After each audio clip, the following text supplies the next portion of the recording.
One sunny afternoon, Mrs. Barker decided to bake her famous apple pie for the town fair. The tantalizing aroma wafted through the house, and the dogs, sensing an opportunity for mischief, gathered in the kitchen. Mrs. Barker placed the freshly baked pie on the windowsill to cool, reminding the dogs in her sternest voice, "Now you lot behave! This pie is for the fair, and no one is to touch it." As soon as she left the room, the dogs huddled together in a canine conference.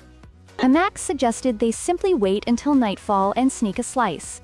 But Bella, ever the diva, declared that she couldn't wait that long.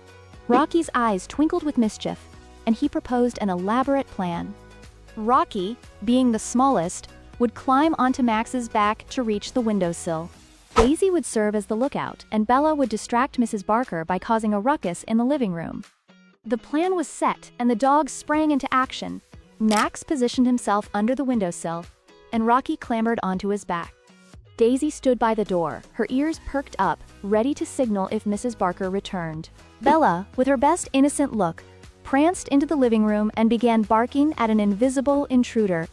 Just as Rocky was about to grab the pie, Mrs. Barker's voice rang out. "What's going on in here?" she demanded. Startled, Rocky slipped and knocked the pie off the sill. It landed on Max's head, covering him in apples and crust. Mrs. Barker walked in to find Bella barking at the couch, Max looking sheepish with pie on his head, Rocky dangling from the windowsill, and Daisy wagging her tail as if to say, "Mission accomplished." Despite the mess, she couldn't help but laugh at the sight. "Oh, you silly dogs," she chuckled, patting Max's head. "Looks like we'll need a new pie for the fair."